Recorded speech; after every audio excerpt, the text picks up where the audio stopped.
Welcome to the AIER's Authors Corners podcast. My name is Ethan Yang. I'll be your host today. And right now we'll be talking about a book that we had the honor of publishing. It's called Unfreeze, How to Create a High Growth Economy After the Pandemic. And admittedly, this book was published back in June when we thought things would be going a little bit quicker than they actually turned out to be. But it was published by a team of 4 researchers in Australia. We are so lucky to have one of the researchers with us today. His name is Darcy Allen. He is a researcher at RMIT in Melbourne, Australia, and he's also a commentator, an expert on economics and technology, and has been widely cited for his views on various matters in Australia. Darcy, it's great to have you. Thanks very much for having me. It's great to be here. Of course. And just to get right into it, the title of your book is called Unfreeze. And it's basically saying that, so to speak, we need to unfreeze the economy after it's been frozen during lockdown. So can you explain what you meant by that statement? Yes, of course. So I think it's useful if we go back to when we conceived of this book. So this was in March or April of 2020, which feels like a decade ago now in COVID years. And we were a team of economists and lawyers working on technology, the digital economy, regulation.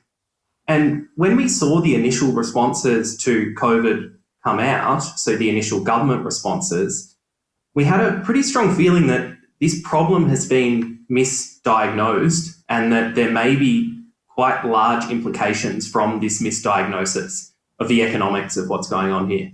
So the rhetoric at the time was that what we're going to do is we're going to take the economy and put the economy in the freezer or in hibernation, or we're going to press the pause button. This general idea that what we're going to do is we're going to stop the economy in its tracks. We're going to fix this public health crisis, which, as you say, has turned out to be a bit longer than we expected. And then at the other end of the public health crisis, we will just turn the economy back on again. We'll thaw it, we will unfreeze it, bring it out of hibernation, and everyone can just go back as they were. Now, the way that governments froze the economy is they used quite strong policy measures, quite unprecedented policy measures. So on one hand, they put in social distancing restrictions on who can work and when. And they also implemented policies to try and keep the economy in its place. So they implemented wage subsidies. They implemented rules about the deferral of loans, preventing people from being evicted or companies going into insolvency. These were all policies that attempted to keep the economy frozen in place. So in Australia, we had a subsidy scheme where governments paid employers to keep their employees on the books. Right? We're now in February of 2021, and those payments are still happening for a lot of companies. The economy is still largely frozen in place. Now, behind this thinking that you can freeze and unfreeze an economy, is this implicit assumption that the economy is some kind of machine, right? It's this idea that an economy is made of land and labour and capital resources, those things that we can see and feel and touch, and that if we can only turn them off for a period of time, we can turn them back on again, just like we would put our laptop to sleep and wake it up again.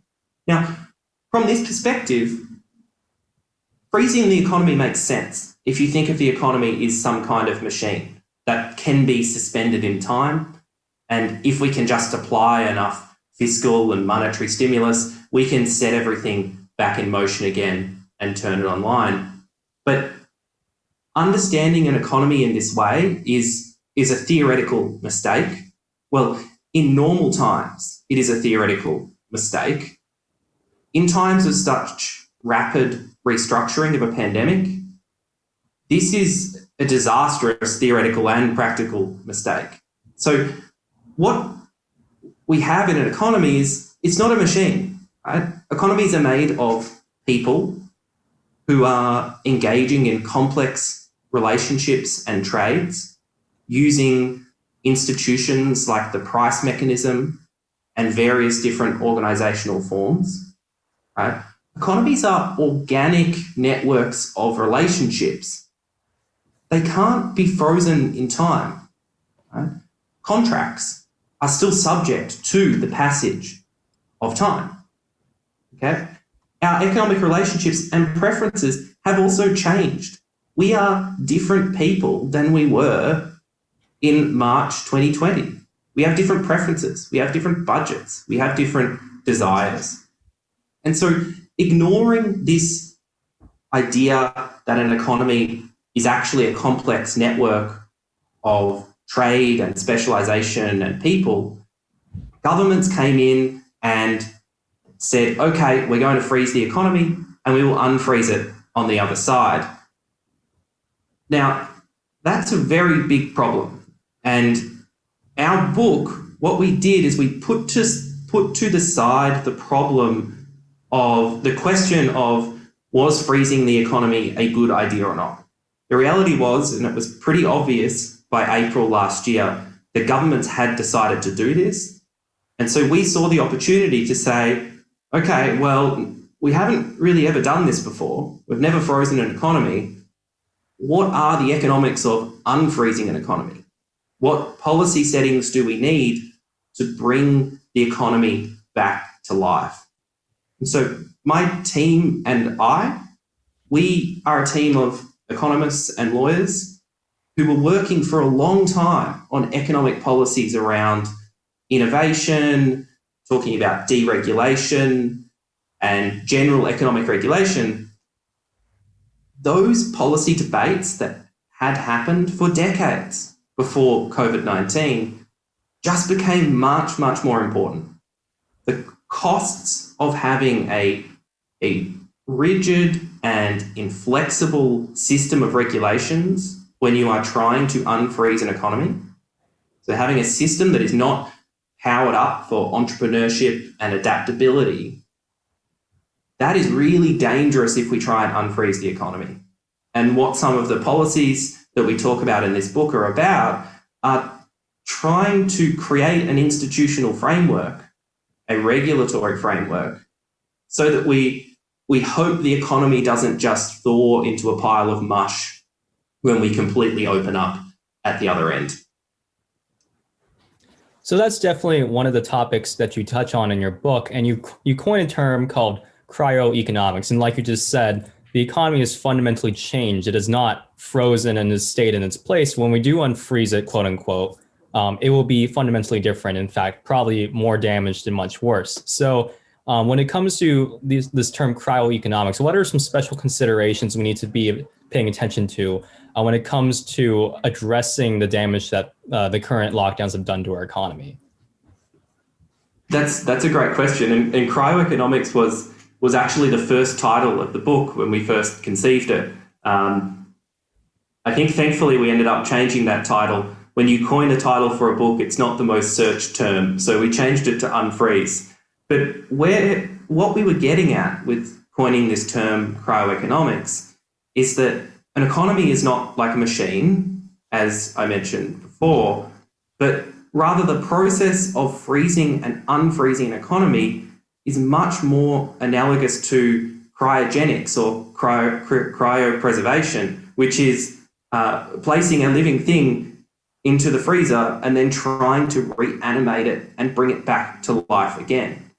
And when you think about this for instance, a human, it's obvious that this is a complex, adaptive system that has special considerations. You can't simply turn it off and on again.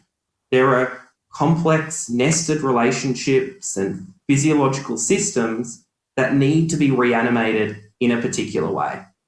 And so thinking about this, the economy is no more a bag of physical resources than a human is just a bag of chemicals, right?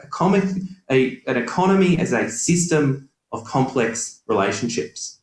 And so that's a good question. What are some of the considerations? So When we freeze and unfreeze an economy, we have to understand that it's not going to freeze and unfreeze all at the same time.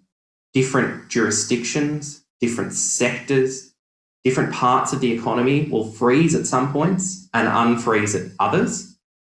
And those systems are deeply interconnected with each other. Think about trying to reanimate a living being that has been frozen, and the lungs come back on, but the heart doesn't initially. That's a problem. They're interconnected, right? And we need to be thinking about an economy much more along those lines. Some parts of the economy will never come back to life again. Some business models simply won't work in a post-pandemic economy.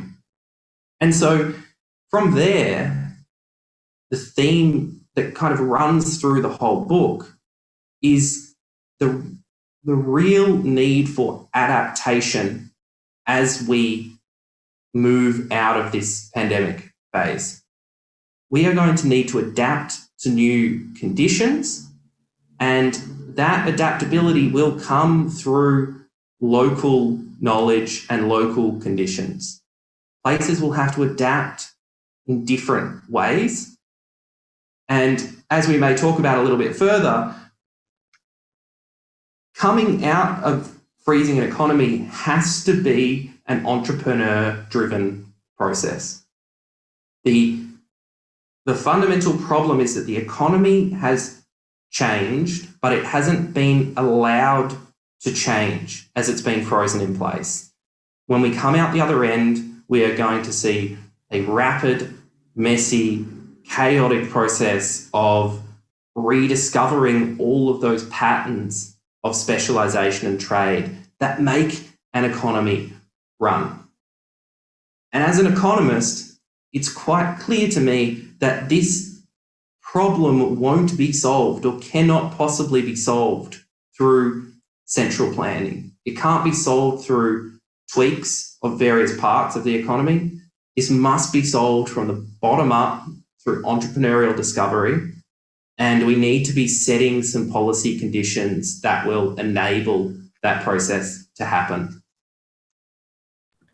So moving on to that point that you just brought up about entrepreneurs and the need for deregulation and the simplifications of tax policies and all sorts of different policies that can support entrepreneurial activity. What is the role of entrepreneurs in creating a high growth economy post-pandemic, and what are some policies that we can either make or keep to support that activity? That's a great question. So I just want to underscore again that the post-pandemic problem is fundamentally an entrepreneurial problem.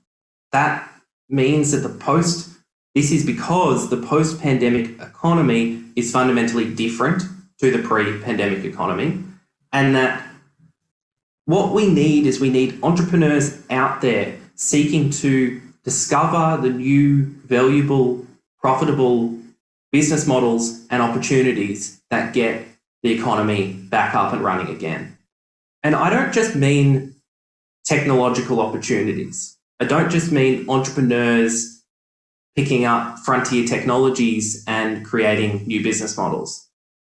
What I also mean are the entrepreneurs that think, okay, people are working from home more, perhaps there are greater opportunities for cafes outside the city.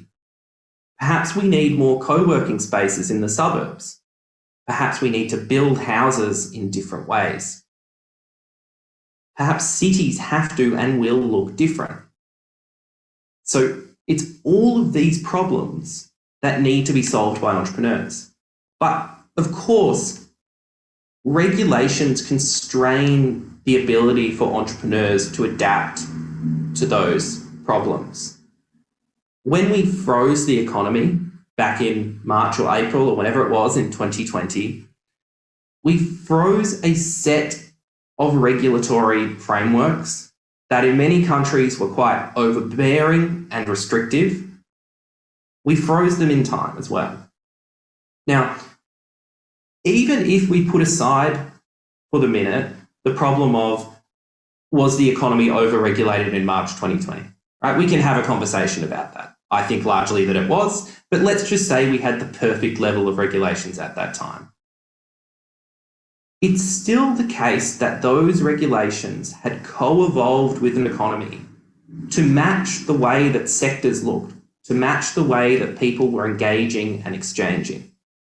And that means that when we come out the other side of the pandemic, those regulations are no longer fit for purpose. They no longer match the economic patterns that are emerging underneath the surface.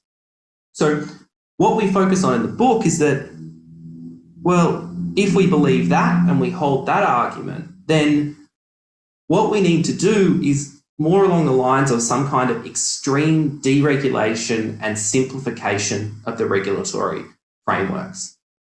This is not just on the idea that there are high compliance burdens from those regulations, which are legitimately a problem. This is purely aimed at the problem of adaptability. That if we believe adaptability and entrepreneurship are the key problems, then we need to have a regulatory framework that enables people to undergo that discovery process. So to your question about what regulations did we see during the pandemic or deregulations, so we saw obvious ones around distilleries producing alcohol for hand sanitizer and coming up against regulatory problems. We saw other issues with medical device production and approval. We saw simple things like permits for al fresco dining, right? These seem like small issues to deal with the new conditions of the pandemic, but it was clear that the regulatory frameworks didn't fit the need for adaptability in that scenario. And so when we come out the other side of the pandemic, we are going to see those adaptations again and again and again over almost every sector of the economy as we go about rediscovering the patterns of specialization and trade that make an economy run. So on one hand, we can think of this as sort of the need for extreme deregulation, that the costs of regulation just went up because those regulatory costs are imposing constraints on adaptability. The other way to think about this that we talk about in the book is around permissionless innovation. So Adam Thierer has done some great work on permissionless innovation. And this is the idea of a policy stance whereby innovation is enabled by default in an economy by regulators. That's very different to what we see with new business models and new technologies at the moment. Regulators tend to implement a precautionary principle to new innovative things. On one hand, they tend to overweight the costs of those technologies and how they might be applied.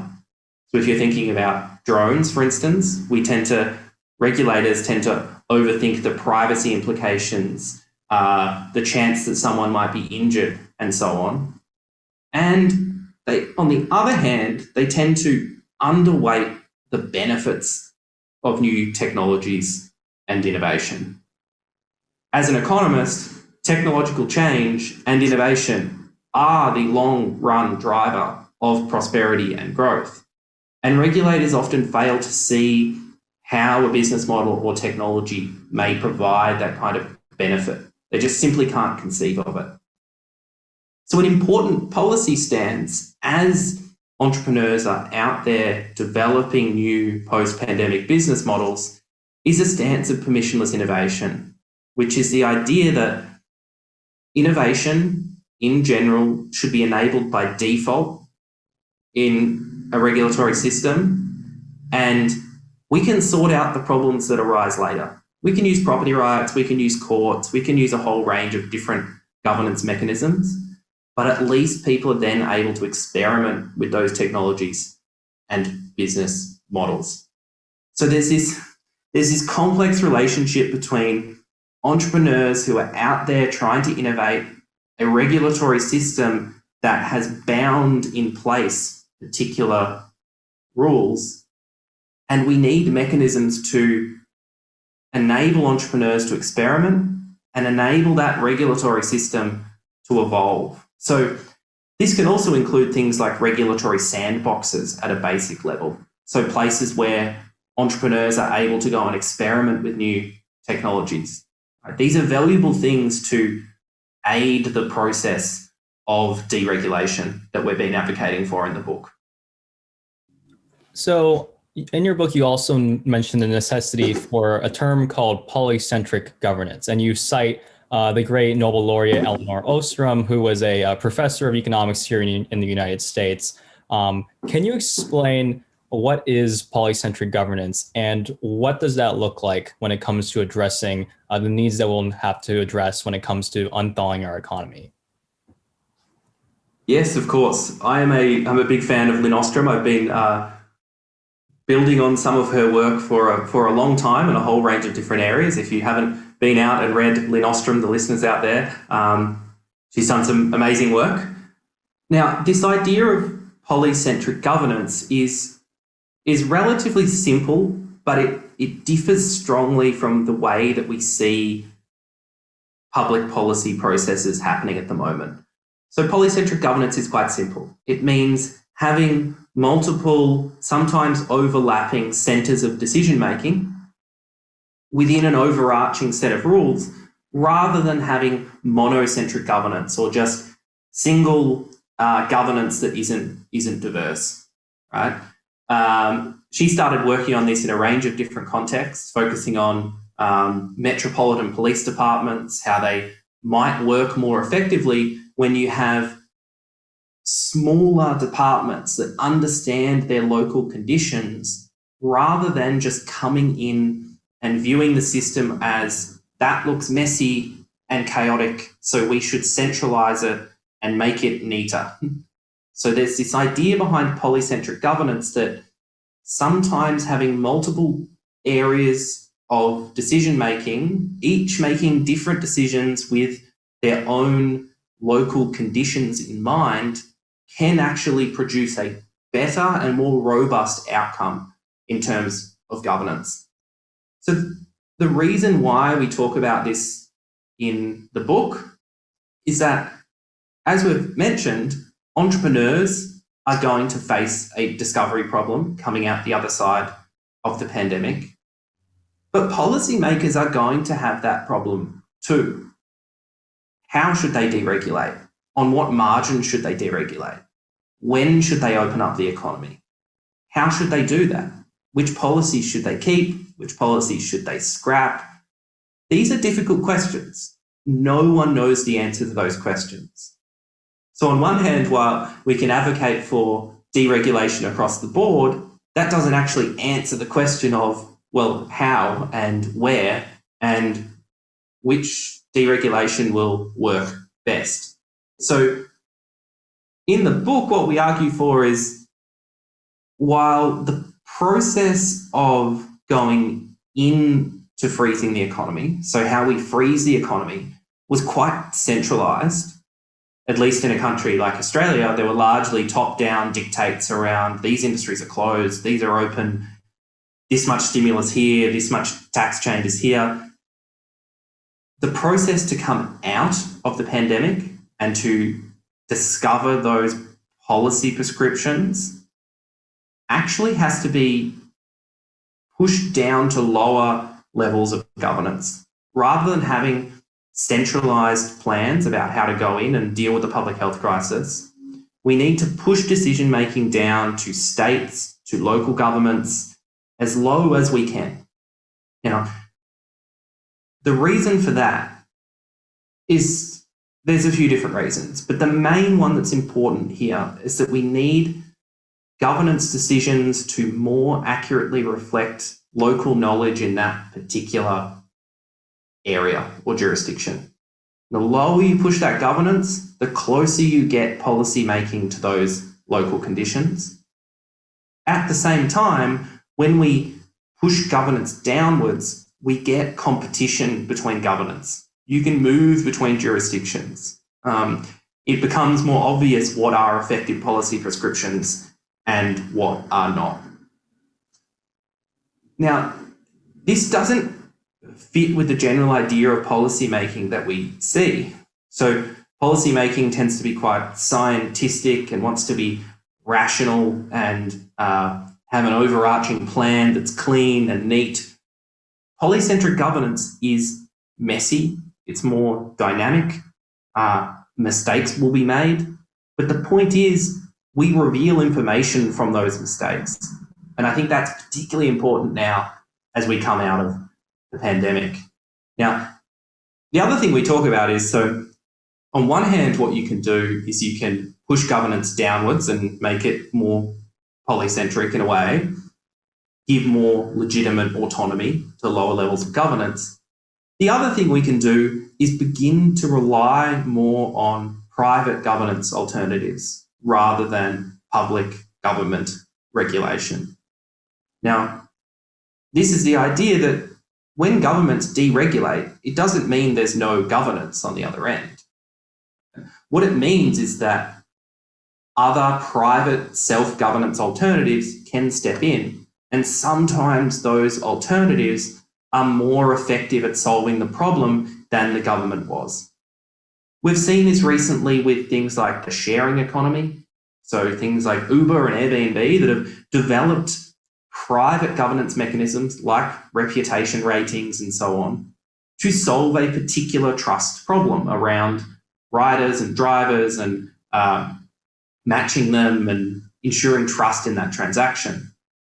We're also seeing the rise of trust technologies like blockchains come along that enable us to create new monies and property rights and other forms of private digital trust.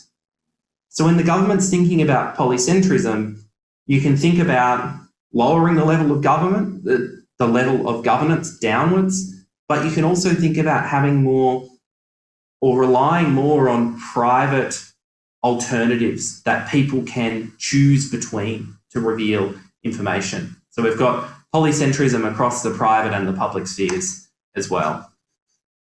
And that what you just mentioned about the various private actors stepping up to provide the various services, that's the next question, is that the economy, as you've mentioned, as it always has been, is changing, and it's fundamentally changed, especially under lockdown. As you mentioned, blockchain technology has become more widespread. The sharing economy is coming into existence. We've had more people work from home than we thought was possible.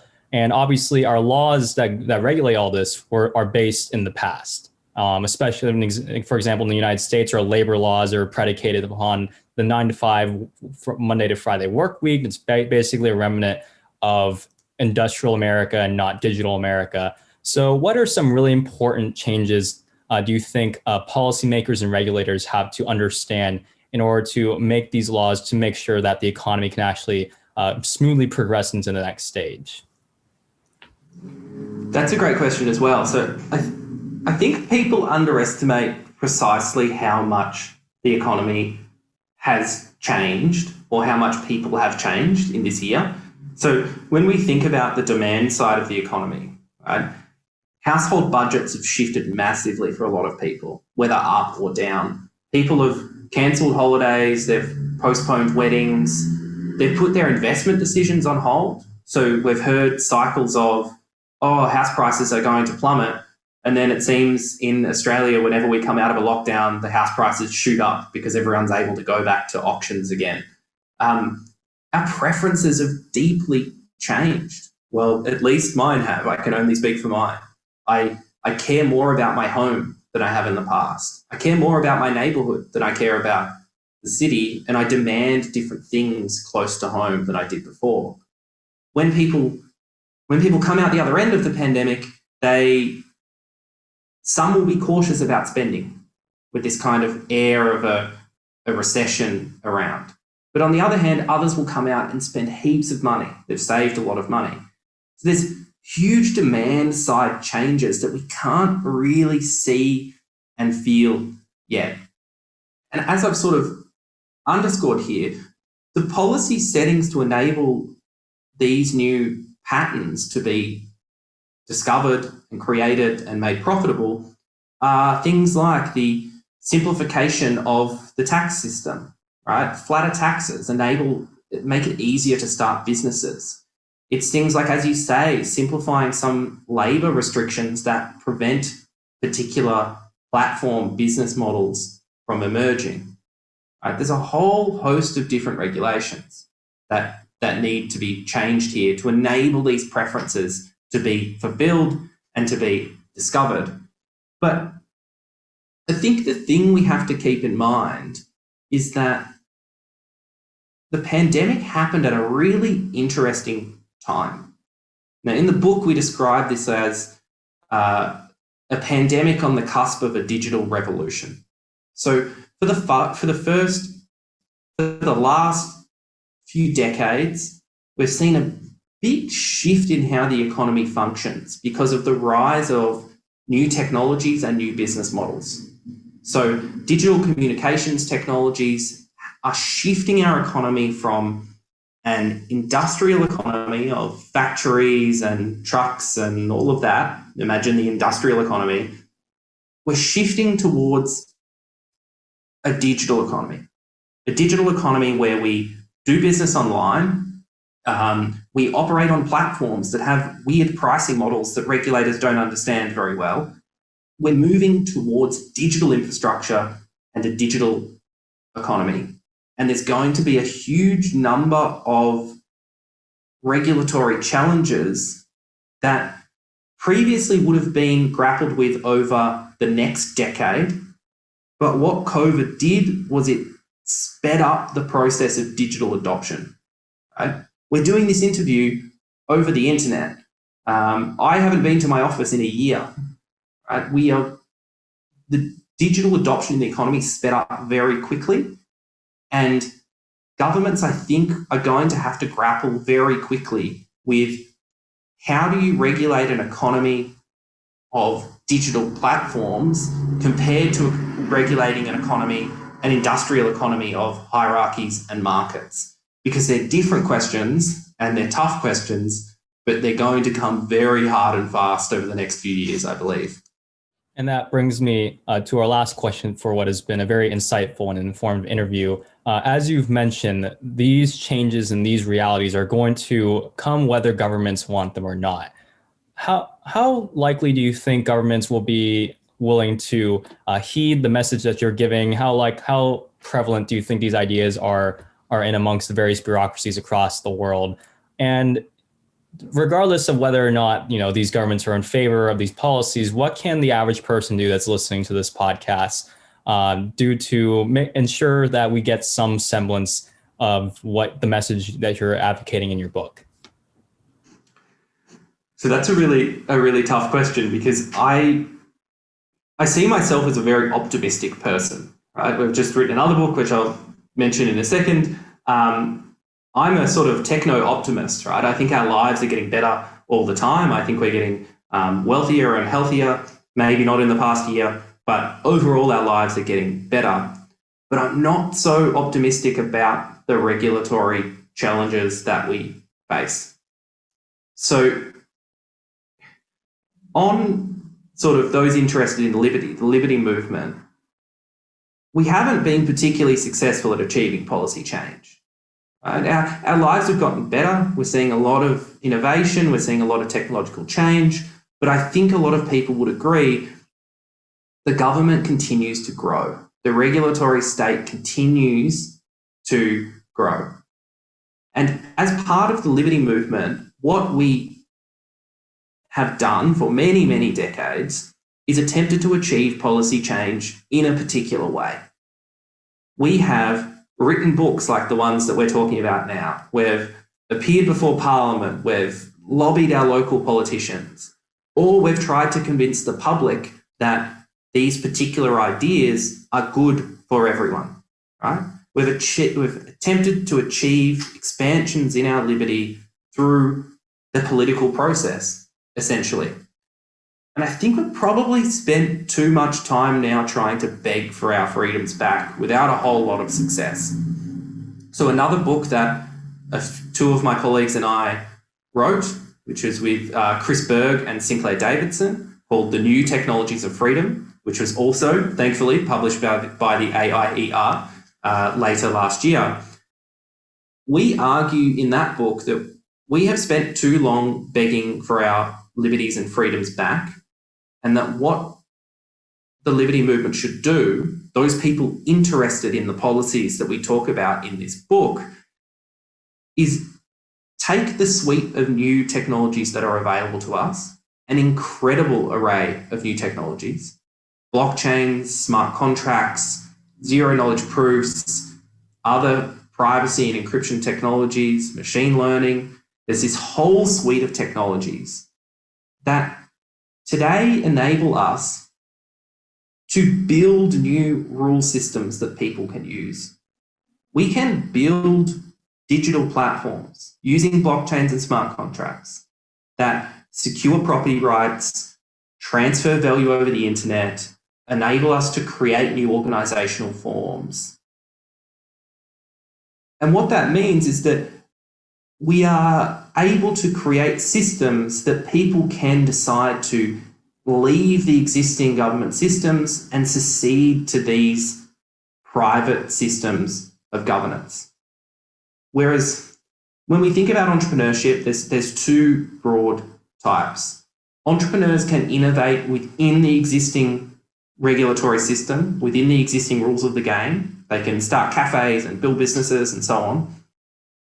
Or entrepreneurs can actually try and build new rule systems themselves privately. And we have a host of new technologies now that enable us to do this and to experiment with these new systems. And what that does is that it gives people freedom to choose the rules they live under, but it also places increasing pressure on governments to fix their existing systems. We know this when we look at similar ideas like special jurisdictions or special economic zones. Those areas of more effective rulemaking have a feedback effect on their host jurisdiction, and they start to force the host jurisdiction to make better rules, better liberty-enhancing rules. So this is a little bit of a diversion from your specific question. I am not particularly optimistic about specific policy changes right away. I think we should still advocate for them. But I think the way to achieve policy change now in 2021 is that probably isn't the optimum strategy anymore, necessarily going through politics. What we might want to do is go out there, take new technologies, build new rule systems, and give people freedom in that way to engage, exchange, and coordinate with each other using private systems rather than just using the government systems, however rigid that they are. Thank you so much for what has been a very insightful and very informative interview.